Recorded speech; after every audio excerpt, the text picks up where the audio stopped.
Hi everyone, and welcome to Sociology for, take it again.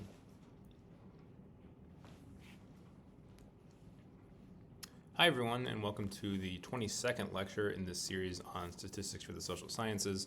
In this lecture, I want to introduce to you a couple of things.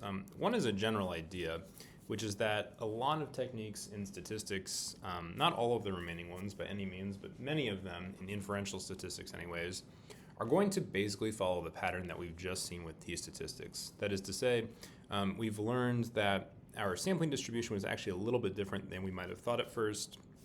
And our standard error also needed to be, technically speaking, calculated in a slightly different way. In reality, all we're doing is using the same kind of kludge that we were using before, but now we're learning that it has a different sort of meaning. And in the future, the calculation of the standard error will actually often change. But the basic idea is that what we're going to do is figure out, effectively, a sampling distribution for some sample statistic that we care about, such as a mean or a difference in means, or a proportion or a difference in proportions, or a chi-square statistic, which is basically sort of a measure of how different a two-way table is from what we would expect it to be if the two variables were independent, and so on and so forth. So that's what a lot of inferential statistics consist in, and I'll say a little bit more about that soon. But then I do want to discuss with you specifically two sample t procedures. I'll go over the key differences, which are the raw statistic and the standard error. Both of those change. Then we'll do a simple example using basically just kind of some GSS data.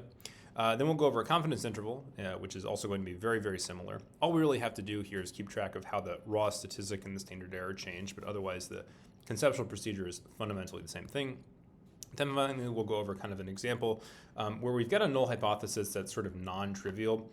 Recall that I've been saying before that we've got null hypotheses that are very often sort of at this level trivial. We saw that when we were going over t-tests for means, and it turned out that our null hypothesis that the mean of the distribution was zero was sort of, was not zero, but was any old number, was kind of arbitrary. And we'll see that the notion that we should always test the null hypothesis, and this is really like built into Stata, for example, that the difference between two groups is zero may not always be the best choice. Per my discussion on power, which is an optional discussion at the end of last lecture, or a couple of lectures ago, I think, it turns out that picking kind of unserious nulls is a way to sort of rig up statistically significant results, and sometimes people aren't even aware of what they're doing when they do that. So for instance, they might grab a really large sample and say, null hypothesis, men and women's wages are the exact same, and they find then a slight difference between those two, and they note that it's statistically significant, but that can be purely a function of the sample size being super large, and there existing a very small but very real difference.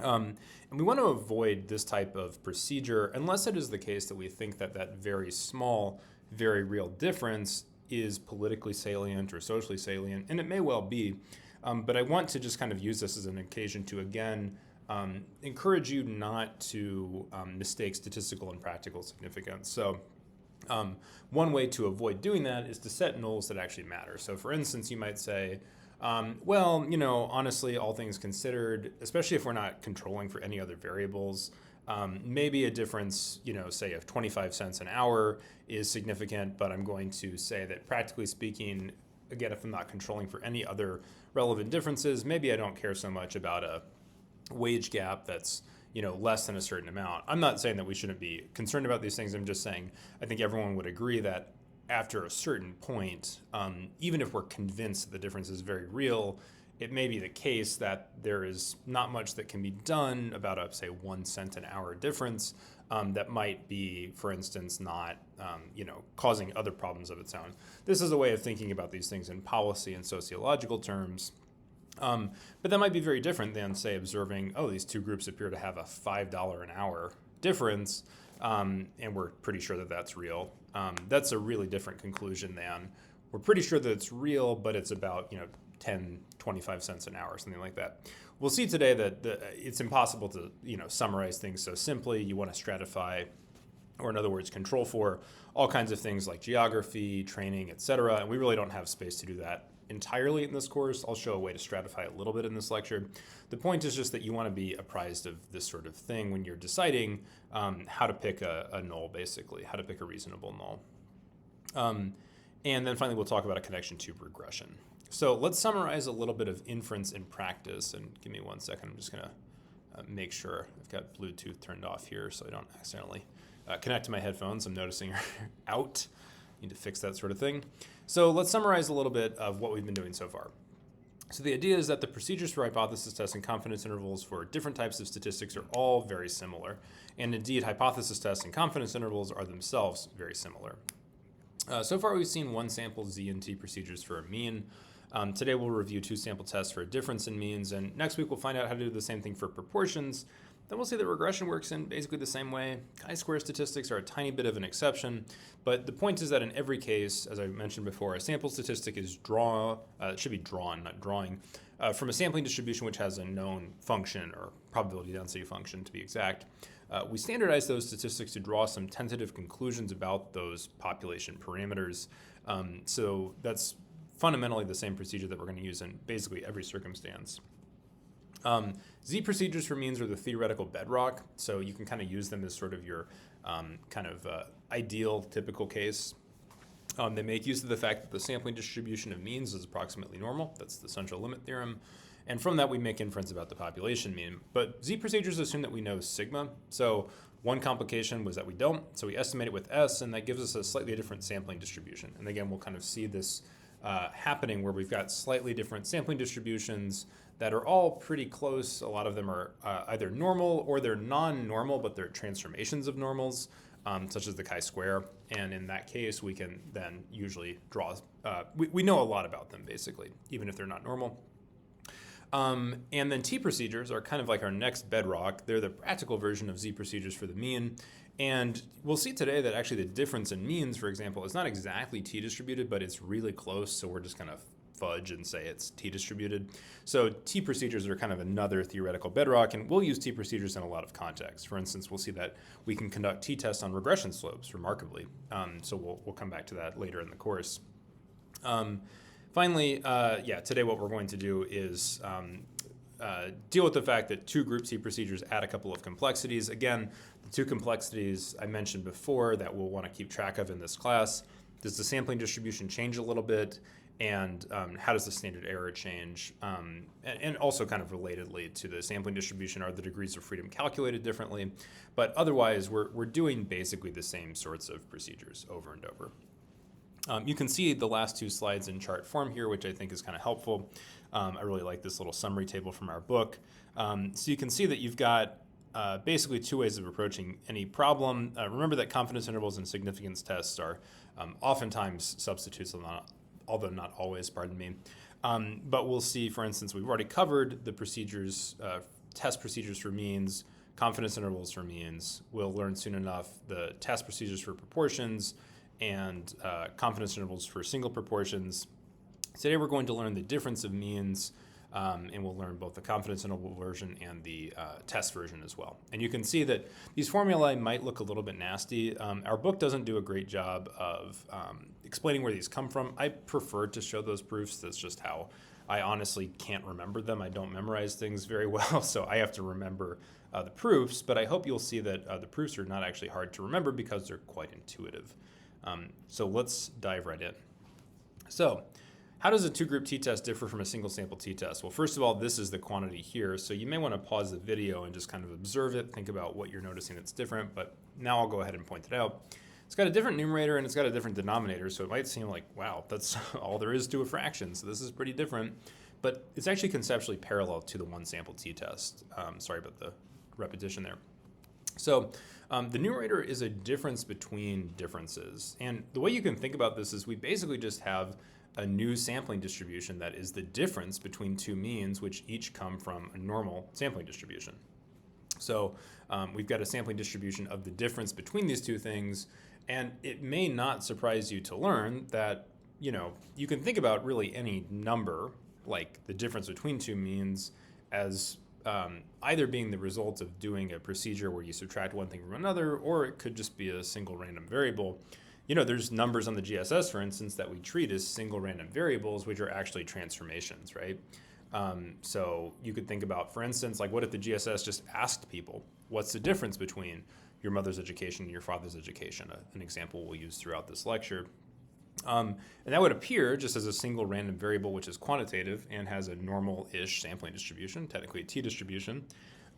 So really, we can basically treat this difference in means as being fundamentally the same thing as just a simple mean, like its distribution is very similar.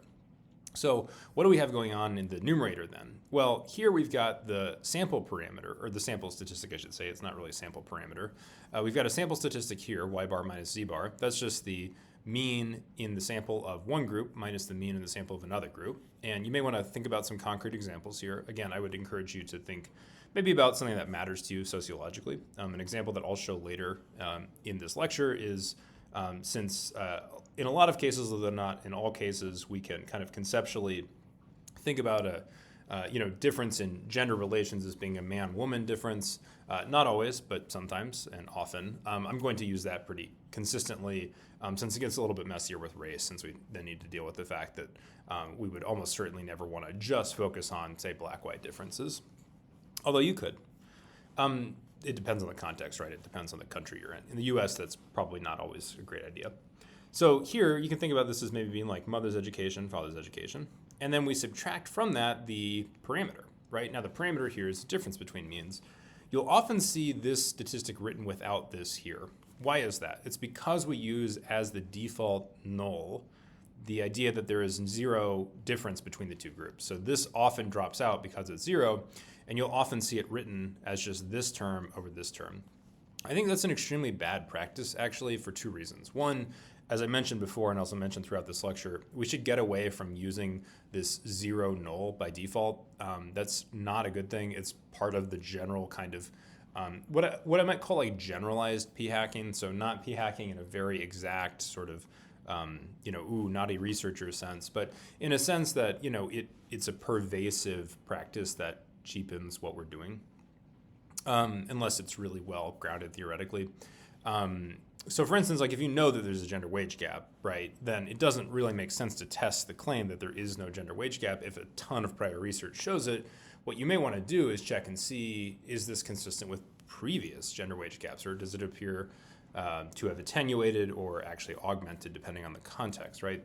So that's one problem. There's kind of another problem too, which is that then when you write it like this, y bar minus z bar over the difference, and by the way, y and z here I'm just using to avoid using x since we've used x for our single sample procedures here.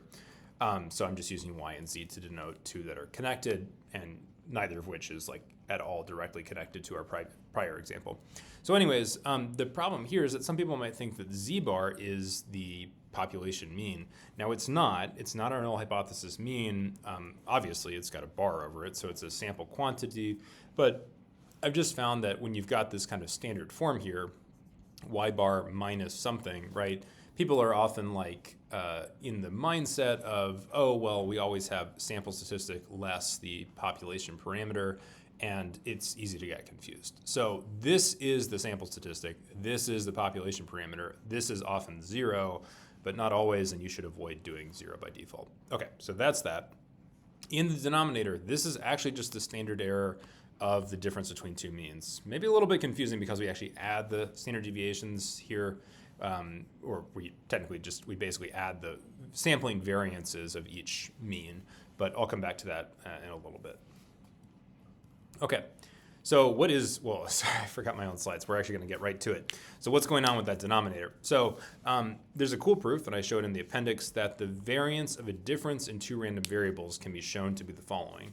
So the variance of a minus b is equal to the variance of a plus the variance of b minus 2 times the covariance of a and b. Then if we take the root of the whole thing and estimate it with the sample, we get this formula here. So this would be the sampling variance of the mean of y bar, or the mean of y, pardon me, and this would be the sampling variance of z here as well. So we just take the sample standard deviation of each variable divided by n, and then we square it to get the variances. and then we take the root of the whole thing, and that gives the correct standard error. You may wonder, why are these variances in here? Variances add, standard deviations don't, and that's actually really closely related to, believe it or not, the binomial theorem. So I'll discuss that in just a moment. One other thing to note here, since we assume that in general these variables don't have a correlation, we are going to, typically speaking, not have anything, like we don't need to write out this term here. And indeed, when we do think that the variables have a correlation, we actually use a different procedure that I'll mention in a little bit, but it gets a little bit complicated. That's known as a matched pairs design, actually. But one thing to note here is, when would it be the case that those sample means are correlated? Well, I've been referring to this mothers and fathers education example, and that's actually a case where we would have matched pairs. So we would know that the two sample means are correlated. But in general, like male-female wage differences are not going to be correlated. So why is that? Like, that actually might require a little bit of thought here. So what's happening is, when you think about the sampling distribution of the mean, when are the means going to be correlated? It means that when you have like fluke error in one direction or the other, that for one variable or for one mean, that it's going to also generally go in the same or the opposite direction, but they'll generally be related. So that's obviously the case for mothers and fathers of a respondent, right? So if it happens to be the case that mothers in the sample are unusually highly educated for mothers, then the same is probably going to be true of fathers, because it's generally the case that mothers and fathers education in the US are two variables that are closely related. But if you just think about men and women, and it just happens to be the case that men in this sample are a little bit more educated than we might otherwise expect, if they're selected at random and the women in the sample are also selected at random, there's no reason to think that the women in the sample are going to therefore have a especially high level of education as well. They may have a lower one if they're just picked randomly and independently. If the sample means are correlated, by the way that we deal with this, it's actually kind of a nice thing. We reduce the sampling variance. We just make a difference variable, and then we do a one sample t-test. I'll come back to that at the end of the lecture, but that would be how we would do a matched pairs design. So when these two things we don't believe to be related, we just kind of, this term nets out, and then we just do, we add up the variances, and then we take the root of the whole thing to get the standard deviation of the sampling distribution of this difference in means, or the standard error of a difference in means. I kind of mentioned this before. Be careful about matched pairs design. So to do a matched pairs design, you need to have a link variable, and the two groups have to be of the same size. So again, to use this example I've been discussing, Ma-Hadouk and Pa-Hadouk, for instance, are both variables in the GSS adhering to individuals. They're both columns, and you can drop out all the cases that are missing one or the other until you have an analytical data set that just consists of people that have scores on both Ma-Hadouk and Pa-Hadouk, and then you've got a bunch of rows where no matter what else is true of the other variables, there are scores on both of those variables. That would be what it would mean to have a link and to have the two groups of the same size. But you'll note later on that, for instance, like if we think about a difference in means proper, like maybe looking at black-white wage differences, those two groups are generally not going to be of the same size in a sample because they're not at all, not at all comparable sizes in the population. The group of whites is much larger. So there's not really the possibility of doing a matched pairs design, and that's another way to see that you really should do it or two group t-test for a difference in means. And again, note that the kind of difference here, why we would want to use a matched pairs design, is that we could subtract out that term 2 times the covariance of y bar and z bar. So what if we don't have matched pairs? Is there still any benefit to learning what might look like a sort of arcane formula for the standard error of a difference between two means? And the answer to that is yes, so why? As we'll see on the next page, a way that people commonly compare two means using confidence intervals in a way you've probably seen before visually, you'll likely recognize the type of graph which I'm showing, actually uses a version of this formula that is wrong, and it's wrong in a way that is going to seem surprisingly familiar, in fact. So if you think about how people typically present the standard error for a difference in means, as I'll show in some more detail on the next page, what they typically do is imply that the standard error for a difference in means is just the sum of the standard errors. And this is actually wrong for a reason that, again, is probably something that you learned first in Algebra 1. So when you first learned binomial expansion, which is sometimes referred to in the case where the power is 2 as foiling, or the box and diamond problem or approach, x plus y squared is not equal to x squared plus y squared. It's too small by a quantity of 2xy. And when you add together two standard errors, you're actually making basically sort of the inverse mistake. So what you're doing is you're adding a term to standard error y bar, standard error z bar, that shouldn't actually be there. So if you add together two standard errors and then calculate the variance, for instance, from that method, you would get the standard error of y bar squared plus the standard error of z bar squared plus 2 times their product. But that's actually not the correct formula. The two things that actually add together are the variances, right? So if we add together the variances, and recall that we just learned, I don't have space here to show the proof, I'll show it in the appendix, that it is variances of two random variables which add. So when we add together the variances, coming back to the original slide here, this is what we get, and then we just take the root of the whole thing, and then we get the standard error. But you can see that if we were to square this to get the variance, we would have the standard error for y plus the standard error for z, but nothing about this 2 term here. So we don't want to add together the standard errors because that actually is going to inflate our estimate of the actual standard error for the difference. And again, that's true even if we don't have matched pairs, but if we did have matched pairs, this effect would be augmented even further. Okay, so let's take a look at that graphically. So you've probably seen this before. What I've shown here is a means of comparing the mean of two different groups. This is for, on the GSS, working class respondents only, and what I compared here was the highest year of school completed for mothers and for fathers for respondents. And you can see that this is a bar graph, and we've put the what are sometimes called the standard error bars here. And what these are is basically a way of doing a confidence interval, but we're just adding one standard error to each. So they're not often referred to this way, but what they are, if you really think about it, is 68% confidence intervals. Oftentimes people will just refer to this as putting the error bars on. And so a typical way of understanding a graph like this is to say, well, the confidence intervals over here overlap, pardon me. So you can see that the upper bound for father's education appears to be about 11.25 or a little bit more, and the lower bound for mother's education is maybe like 11.18, something like that. So one would conclude, although this is a pretty low level of confidence, but one would conclude that there's maybe a pretty reasonable chance that in the population, mothers and fathers actually have the same level of education, and this apparent advantage to mothers is just kind of an artifact of sampling error. But what we're doing here, as I'll show on the next slide, is we're actually implicitly using that incorrect formula. So this is all things I just said out loud. So what we're doing here is we're seeing if y bar minus the standard error of y bar, so that's this quantity right here, is less than z bar plus the standard error for z bar, which is this quantity right here. And indeed, that is the case. So in other words, the confidence intervals overlap. With a little bit of algebraic rearrangement, so we just move over z bar, and then we move over the standard error as well. What we're doing is seeing if y bar minus z bar minus the standard error of y bar plus the standard error of z bar is less than 0. So we're basically doing a confidence interval on the difference between the two variables here. That implies that the standard error of the differences is just the sum of the standard errors, right? That's basically what we are implying when we carried this out, and that's just incorrect for the reasons that we've seen before.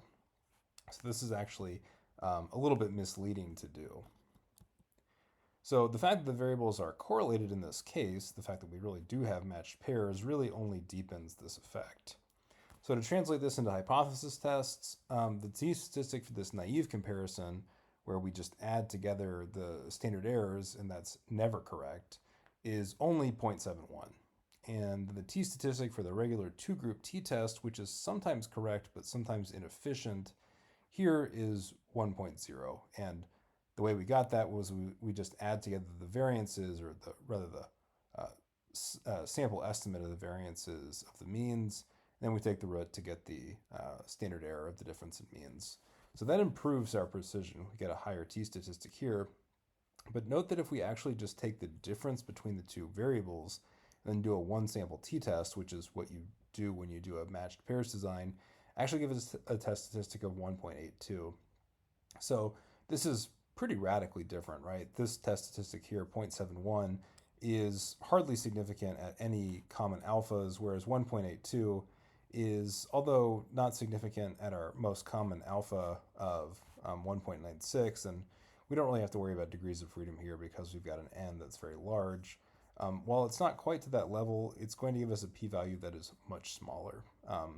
And we could actually pull that up in Stata if we like, so let's do that now. Sorry, I've got some grading up here.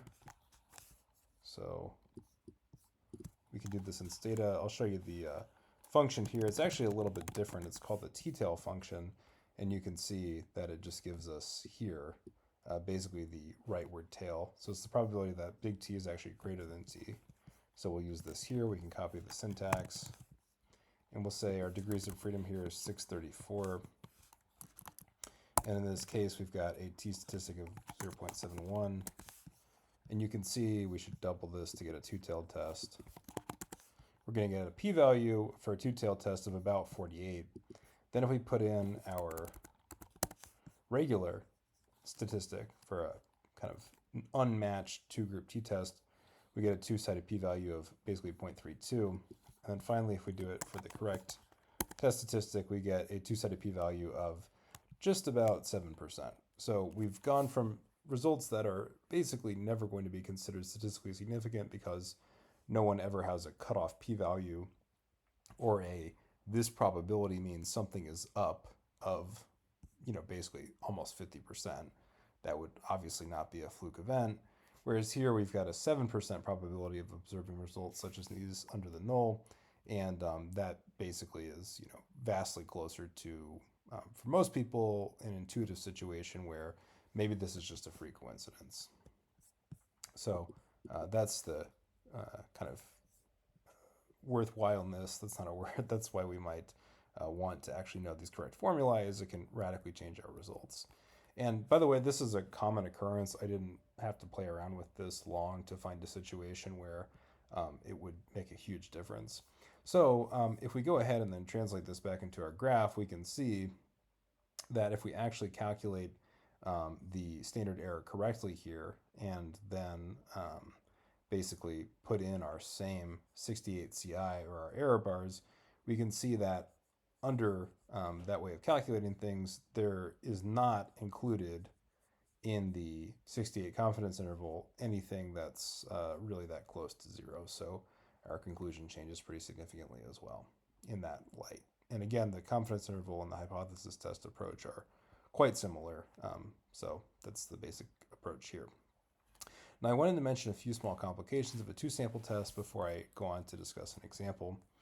First of all, degrees of freedom are complicated. You can let Stata or your chosen software calculate them, and it'll likely use the Satterthwaite formula, which is that kind of complex looking thing in our book. That's pretty much the standard. That's not like a special option you have to choose. This is just the correct way of doing it. That's a little bit long-winded, but it's been around since the 40s, I think, is when Satterthwaite wrote his famous paper, and I don't think anyone has improved upon it since then. Or you can use the smaller, if you're working by hand, of the two n-1 statistics that you have. There's this kind of nice compensation for the complexity of the degrees of freedom, which don't actually have to be integers, believe it or not, which seems kind of bizarre in a way. But yeah, you don't have to have integer degrees of freedom using the Satterthwaite formula. So you get to sum up the individual n's when you follow the guidelines for adequate sample sizes. So your sample is basically, in this case, the two n's, and that means that you can use this even if your subsamples are, say, only about 15, something like that. Again, the actual minimum sample size where the central limit theorem really kicks in is small. There's some debate about where that actually is because it's just a judgment question, but Conventionally, it's held to be somewhere around 30 or 40, so much larger than uh, almost any actual sociological sample that one will be using. In general, you should seek equal sample sizes. This isn't strictly necessary, but it does help out with a variety of things. For instance, in the classical analysis of variance paradigm that we don't have time to talk about here, but this is closely related to that. There's a lot of benefits to having equal sample sizes. But on the other hand, when you're genuinely interested in groups that just have truly radically different sizes in the population, for instance, the example I mentioned before of black and white uh, wage gaps, say in the United States, it might be artificial to come up with a sample where you've got equal numbers of black and white individuals. By the way, technically, we're not even using a t-distribution anymore. We're just doing a procedure that's well approximated by one. That's just kind of a fun fact.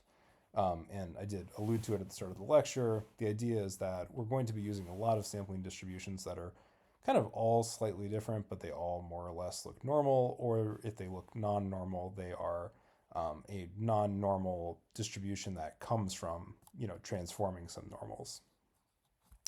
So how do we apply all this to a confidence interval? Well, it's extremely easy. All we need to do is make our observed sample statistic the difference in means and then use the two sample standard error.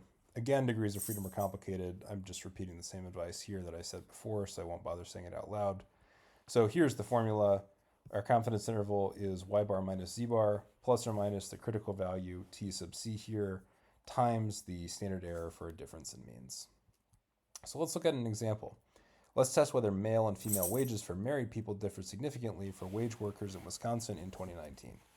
Note that this is not a case of matched pairs, and the reason for that is that there's not any reason to suspect that the people who were married in the study were actually married to each other. So these are people who were sampled at random, and it just happens to be the case that men and women both were restricting our subsample to those who are married, but this is not a case of matched pairs. So you want to get used to thinking about what is or is not a matched pair.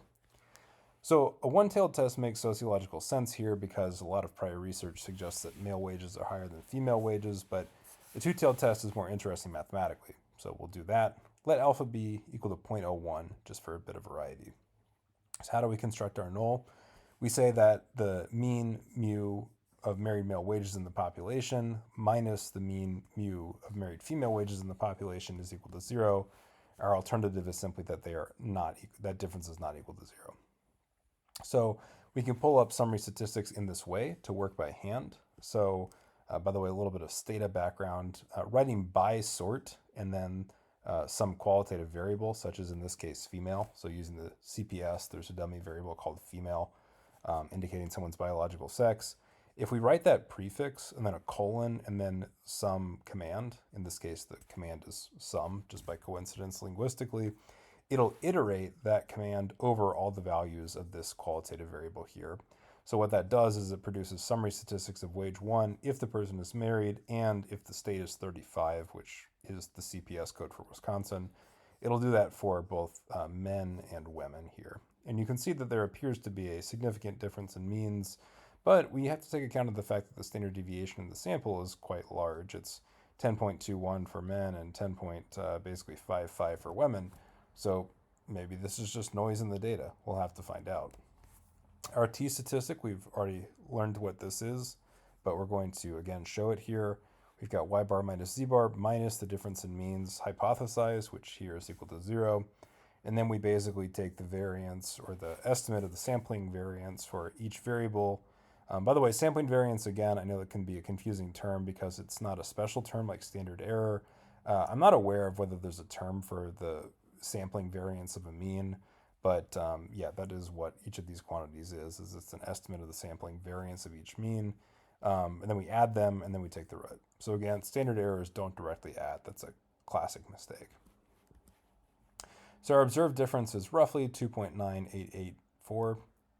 Our standard error is given by this. This is a lot to calculate, but basically we find the standard deviation for men, square it, divide by, in this case, n, and then we're going to do the same thing here. We take it for women, square it, divide by the sample size. Note that we don't need to take the root here right away because when we do the variance, right, that's going to be s squared over root n squared. Root n squared, of course, is just n. So we have s squared over n. and s squared over n. That works out to be 0.7859. So it's actually not a huge sampling variance relative to this. And you can immediately see just by taking this ratio in your head that this is going to be significant, but we should do the math anyways.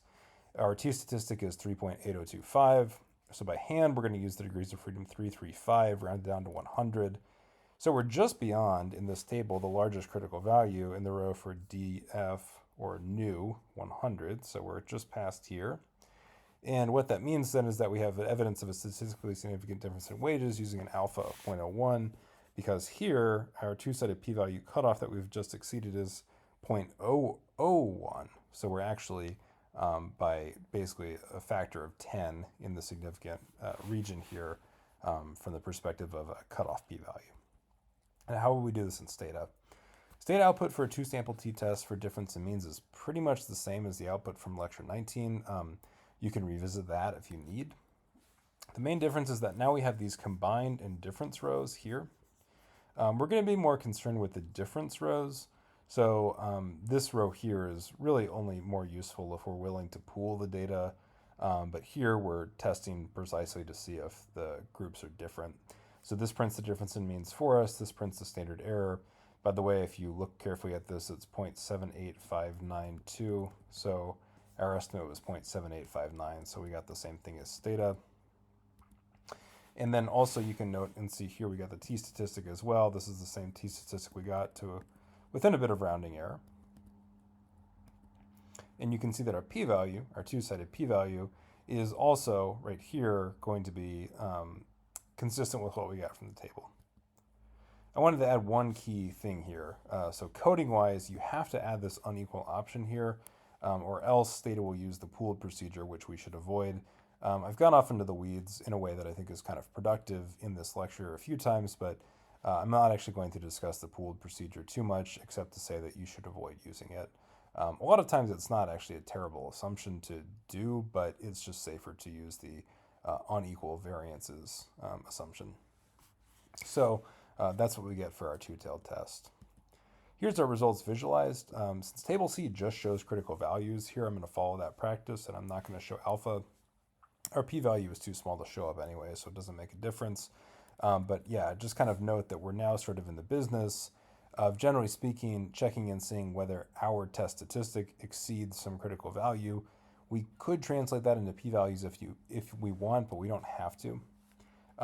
Remember that that's basically just a formality, though. It does improve our reporting, and it improves our general sort of scientific communication practices, because we're giving people actual probabilities of data such as these, or ones weirder than them, under the null, which is better than just saying accept, reject. But technically speaking, if you're just concerned to accept or reject, you could just compare t and some cutoff t.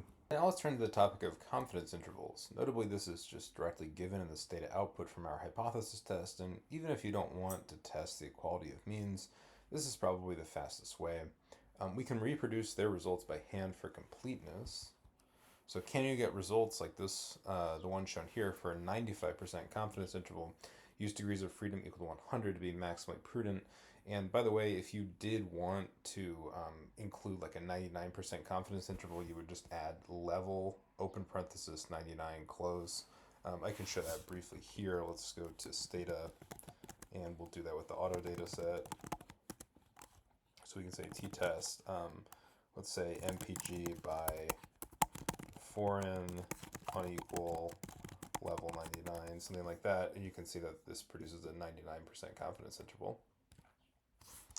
So this is our formula, though, for when we're working by hand, and you should try and see if you can figure this out using the formula from before. I want you to note, that it's pretty intuitive, right? So the idea is that all we do is we replace our old sample statistic, the mean, with the difference in means. Then we are going to just keep the same critical t as before, and then we just replace our standard error with the new standard error here. So this part is just plug and chug, more or less. We're going to take the raw difference already found, which is 2.99. Then we get our critical t here. So with degrees of freedom equal to 100, our critical t is 1.984. We'll often use 100 in cases working by hand, because we'll often have n's in the hundreds, and so we'll just round down to this for the sake of simplicity. Then we'll calculate our standard error by hand. So we basically are going to take the variance of each means sampling distribution. So we'll do that here and then here. Notably, we don't need to do anything with like square rooting the sample size for each, because we're taking the variance, not the standard error. So we've got the standard deviation squared in the numerator, and then just because root n squared is just n, we just have n in the denominator here. But then we take the root of the whole thing at the end. And again, that's because of that algebra of variances discussed before. And we end up with 0.7859, which we saw before. So our 95 CI is just this. It's 2.99 minus 1.984 times 0.7859. And what that represents, again, is this is the actual observed sample statistic. This is our critical value. And this is the standard error. So this is a number of standard deviations along the sampling distribution. This is the size of the standard deviation on the sampling distribution, and that produces this here. And we get results that are pretty close to what we would see in Stata. Notably, we have here kind of a tighter bound in Stata, which makes sense because we're working by hand and using a more conservative option, so that shouldn't come as too much of a surprise. Let's look at another example, two-sample t-test, and I want to hammer home here the theme that we want to avoid selecting kind of trivial null hypotheses when we can. So let's say that we knew that there probably was a positive gender wage gap if the gap is understood as male wages less female wages. So let's say that we now want to test the null hypothesis that this is equal to 2. I'm just picking a kind of arbitrary number here that's small and plausible. So our alternative would then be that the difference is larger than 2, right? So we might know to expect a significant positive difference. So we set as our null not that they are equal to 0, but that their difference is equal to 0, but that it's equal to 2, and then we test the alternative that is larger. Notably, we don't have to really do a whole lot of new calculation. This just is sort of a reforming or reframing of what we've already been doing.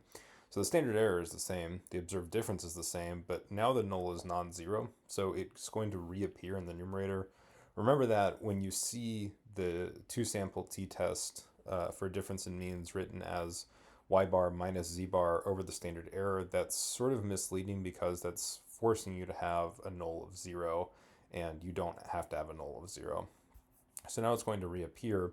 So what's our t, and what's our decision about the null hypothesis? So we have a t statistic 2.9884 minus 2 over 0.7859. That's equal to 1.26.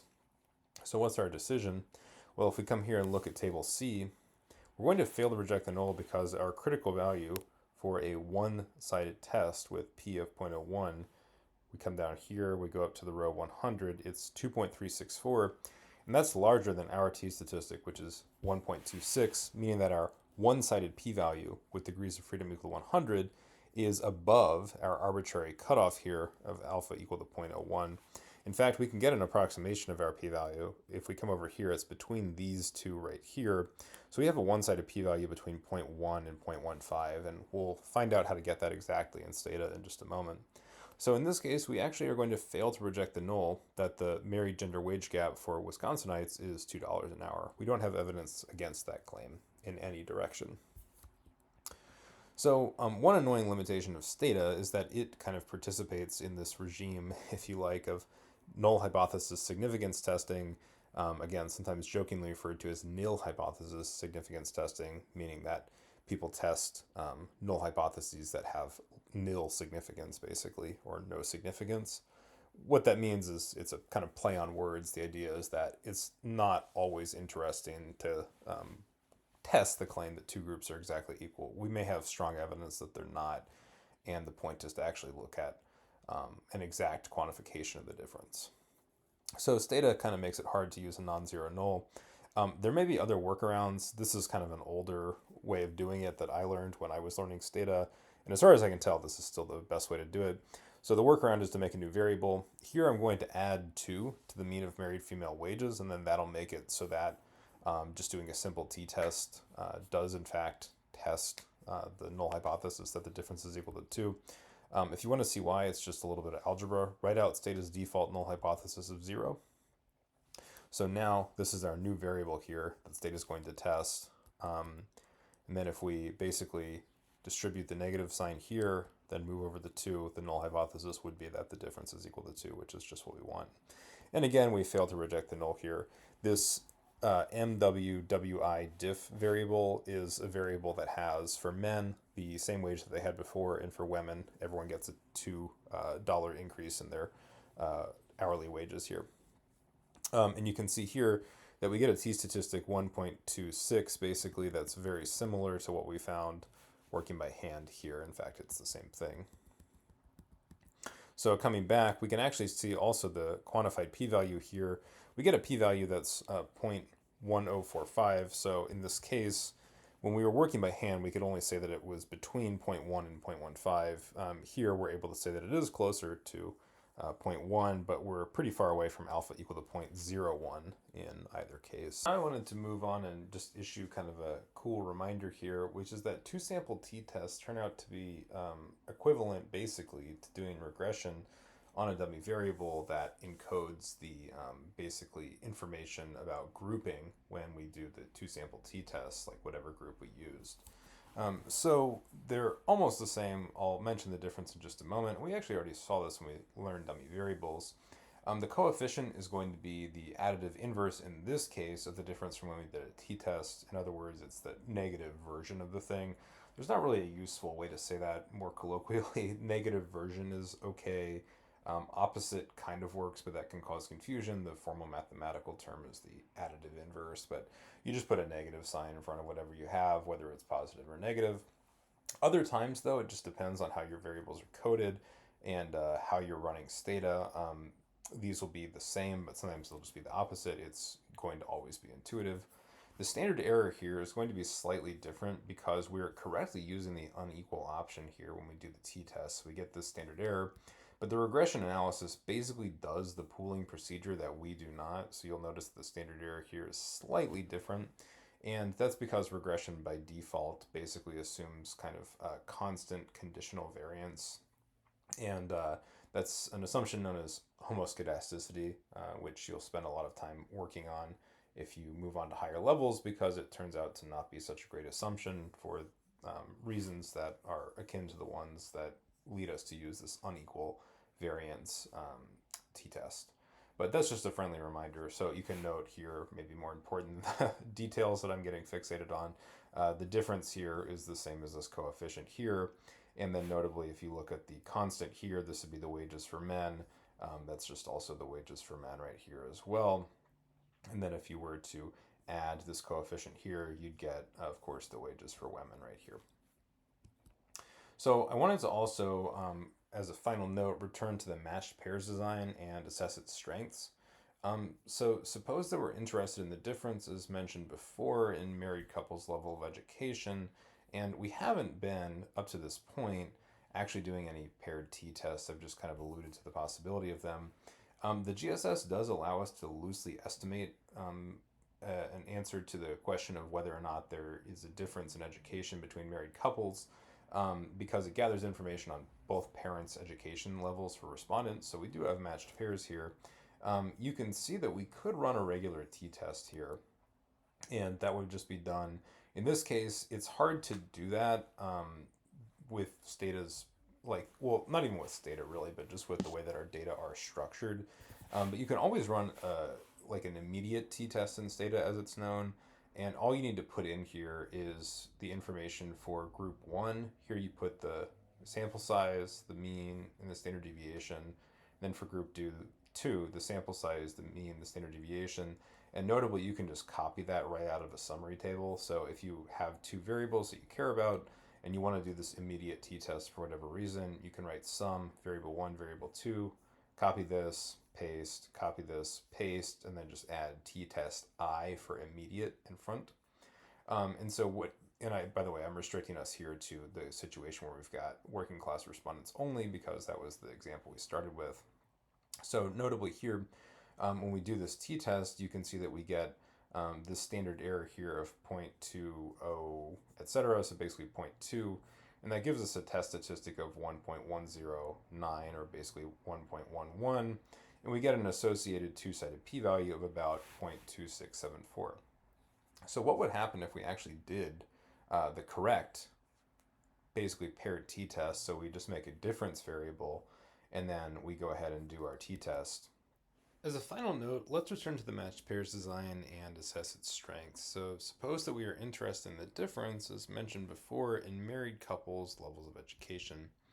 The GSS allows us to loosely estimate this because it gathers information on both parents' education levels, and so this is a way of getting at information about people who are married, the parents, or at least the, not necessarily married partners, but people that have at least, procreated together. In many cases, especially for older individuals, that would have meant marriage. So we can kind of treat this as the loose approximation. So we definitely have matched pairs here. The reason that we have matched pairs, a lot of times, people don't really describe very clearly what the distinction is. As I mentioned before, you should consider that you have a matched pairs design in any situation where whether or not you have exactly equal subsample sizes or not, that's going to be a function of lots of just kind of random fluctuation in the sampling process. But whether or not you expect two means on whose difference you want to do inference should be across many samples, so in their sampling distribution, associated in some way. They should be, linked, or they should have a, conditional probability once you know one that is not the same as the marginal probability of the other. So the conditional probability of, say, the mother's mean being larger than, or on the larger end of the sampling distribution, should be a known function, whether positive or negative, of the fact that the father's education is somewhere on the sampling distribution. Notably, that's not the case, again, if you just draw the groups separately and there's no reason to think that there's any association. So just taking married men and married women, but not people who are married to one another, there shouldn't actually be any association if you're doing kind of classic simple random sampling, but there will be an association typically if the people are married. Okay, so that's the idea. So we can, however, do an unpaired t-test on these two groups, and I went ahead and did that here. Notably, I need to use the immediate form of the t-test, which won't often be useful to you. Sometimes it's helpful if you see descriptive statistics reported in a paper, but you want to double check their analysis, or maybe you're reviewing a paper and the person just prints summary statistics and you want to check it. And I occasionally use this when I am grading papers, for instance. So to the right, we have this standard two-group formula here. Basically, the syntax is you just plug in the first group's sample size, mean, and standard deviation, then do the same for the second group.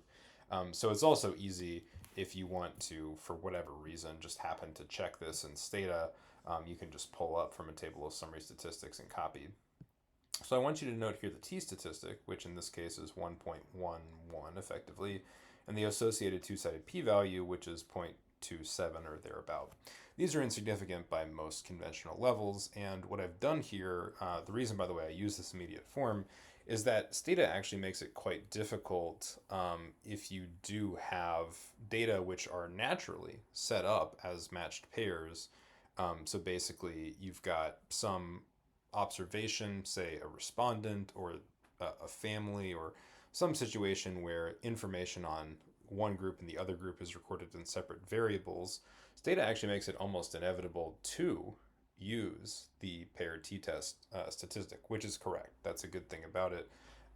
We would need, if we wanted to do a classic t-test in Stata here, so t-test education by, and then the other two groups, we would actually need to have information on whether or not someone is, say, a married man or a married woman in a sample of basically married couples where they're each recorded as separate observations, and then we would just do a t-test basically by gender. So our data are not even structured in a way that makes this very convenient, which is fine, right? That's actually a nice thing about this, is that Stata almost is forcing you, when you have a matched pairs design, to use it. But you can get around that here. So note that this is the difference. Okay, what should we expect to see when we do a matched pairs design? We should expect to see a much larger t and a much smaller p. And in fact, we do. So we see a t-statistic here that is 1.82 and a p-value that's about 0.07. So these are, not significant at your most common cutoff alpha of 0.05, but they're significant at least one common alpha, which would be a p-value of 0.1. So that's our cutoff p-value. Remember that alpha is just a cutoff p-value. And if we had happened to expect, although I think this is actually somewhat unexpected, mothers among working class respondents in the GSS 2018 to have a higher degree of education than fathers, we could have conducted a one-tailed t-test and seen that we actually have significant results at an alpha of 0.05. So if anything, these data seem to indicate that women in these married couples of working class children in 2018 had a higher degree. By the way, I shouldn't say married couples because we said that this just means basically parents. But anyways, the female parent on the GSS 2018 of working class children actually seemed to have a higher level of education than a male parent, which might make sense, right? There might be all kinds of reasons, for instance, that, when men receive more education, that might be more of a ladder out of a working class job than it is for women. You might think about, for instance, what are some kind of high education jobs that are still working class by a common definition? Well, for instance, being an educator in a public school is one of them, and those are jobs that are very generally speaking dominated by women. But we don't need to get into the sociological theory here. That's just a kind of an interesting aside here. People may know about this fact that education parity has been basically achieved in most respects in the U.S. for quite some time now, which is an impressive achievement. But anyways, I want to come back to the mathematical point, which is that when we use this correct design, our p-value is basically quartered or cut into 4 parts, and only the one of them is retained. So we basically have a p-value of 0.07 here, and previously you'll recall that we had a p-value of about 0.27. So that's really good news if we're trying to find a statistically significant difference. And note that this is not cooking the books in any way here, because if you look at the difference in means here, it's the same 0.22, etc., as it is here. There's a slight difference that's coming from the fact that we don't actually have to throw out non-matched observations here. I could have done that up here as well, but that's actually not even close to making up the difference. And when I put these slides together for presentation, I'll actually go ahead and drop all those people. But at any rate, that's not enough to make up the difference. And you can see the difference raw is almost exactly the same. The key thing to write home about is that the standard error here is about 0.12, which is much smaller than the standard error here of about 0.2. So that's why those results are statistically significant. Note also that the t-test, the paired t-test for this here, you can look in the presenter notes. And by the way, I'll just run through those because people often forget to use these, even though they're, I think, quite useful because I write them and deliberately make them useful. So let's go ahead and run this in Stata. Pull up the do file editor here. We need to change directory. So you can see that what's going on here, I'll show you and pull this out here really quickly. I'll explain the results once we see them. Basically, we pull up the GSS. Just for simplicity, since we wanted to focus on working class respondents, I drop all of the respondents. Again, we won't save the data, so it won't cause a problem. First, I run the standard t-test, t-test Mahaduke equals Pahaduke. That's the same results that we saw before. But note also, we can save that t-statistic in a local, or in other words, basically just what in other computer programs would be called a macro, or a variable.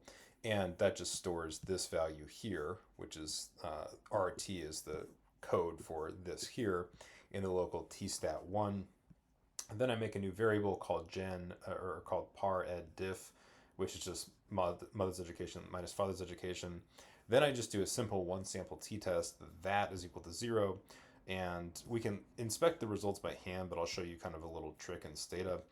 We can actually just store that second t-statistic in this local tstat2, and that's this tstat here. And then we can tell Stata to assert, and this is a command in Stata that will, I've shown this before in these kind of as a bonus before, but assert generally returns nothing if something is exactly mathematically true, and it returns an error if something is not. So for instance, let's say assert that 1 divided by 3 equals 0.33333, etc. Whoops, this needs to be two equal signs.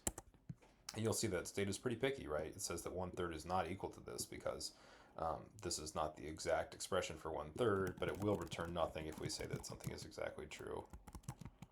So we see nothing there. So when we write assert and we get nothing back, what Stata is telling us is that these two forms of this test are exactly equivalent. So that's often a handy technique. Okay. So finally, I did think I would explain a little bit of this optional material here.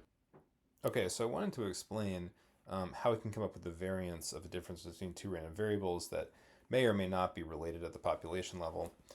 It's an important and useful fact that I've proven in previous lectures at the end of these things that the variance of a random variable, which you can think of as basically the expectation or the mean squared difference between the random variable and its mean.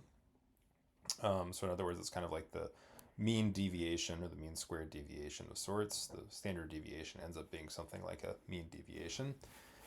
It turns out that with a little bit of simple algebra, you can rewrite that as the expectation of the random variable squared minus the squared expectation of the random variable. In other words, you basically find the mean of the square of the variable, and then you find the mean of the variable and square it. And the difference between the first thing and the second thing is the variance.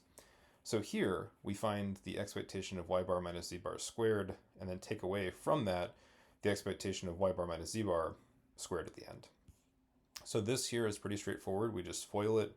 We get y bar squared plus z bar squared minus 2 y bar z bar. Then we can just pass the expectation operator through. The expectation operator is linear.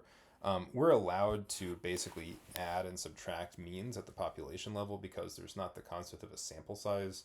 So you may recall that you should never, for instance, add two means to find the mean of the two variables unless they have the same sample size. But at the population level, sample size isn't really a thing, or we're sort of assuming that we are dealing, like, it's kind of complicated, but basically that's not a concern. So then it does turn out to be the case that the expectation operator, which is basically like a mean operator, is linear.